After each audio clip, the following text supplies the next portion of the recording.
اعوذ باللہ من الشیطان الرجیم، بسم اللہ الرحمن الرحیم۔ 7th کلاس کے پیارے بچوں، آج ہم 3 کہانیاں سبق پڑھ رہے ہیں۔ بچوں، آپ نے کہانیاں تو سنی ہوگی، دادی اماں کی کہانیاں، نانی اماں کی کہانیاں اور نہ جانے کس کس سے کون سی کہانیاں۔ آج آپ اس سبق میں 3 کہانیاں پڑھیں گے جو ہیں تو مختصر سی کہانیاں، لیکن آپ کو ان کا مطالعہ کرتے ہوئے بڑا مزہ آئے گا، یعنی کہ مطالعہ کرنا، پڑھنا۔ لیجیے شروع کرتے ہیں 3 کہانیاں۔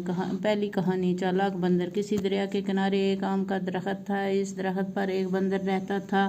دریا میں ایک مگرمچھ بھی رہتا تھا۔ دونوں میں بہت دوستی تھی۔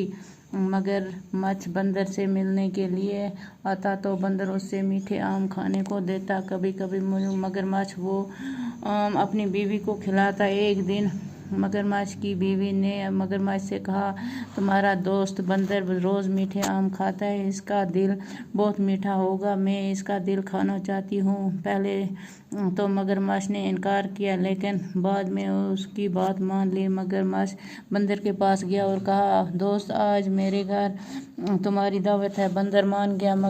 مگرمچھ بندر کو اپنی پیٹھ پر بٹھا کر لے چلا۔ جب وہ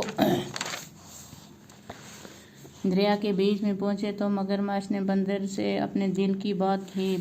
بندر پہلے تو گھبرایا، لیکن پھر بڑی چالاکی سے بولا، بھائی، میرا دل تو درخت پر رہ گیا، اس وقت تم نے کیوں نہ کہا، میں ساتھ لیتا آتا، اب واپس جا کر لانا ہوگا۔ مگرمچھ کنارے کی طرف واپس آیا۔ کنارے پر آ کر بندر درخت پر چڑھ گیا۔ مگرمچھ انتظار کرتا رہا۔ دیر ہو گئی تو اس نے بندر کو پکارا۔ بندر نے کہا، دوست، تم نے مجھے دھوکہ دیا، اب میں دھوکے میں نہیں آؤں گا، تم جا سکتے ہو۔ مگرمچھ اپنا سا منہ لے کر چلا گیا۔ اس کے بعد بندر نے کبھی مگرمچھ کو آم نہیں دیے۔ پیارے بچوں، یہ تھی آج کی 3 کہانی کی پہلی کہانی۔ دوسری کہانی انشاءاللہ کل پڑھیں گے۔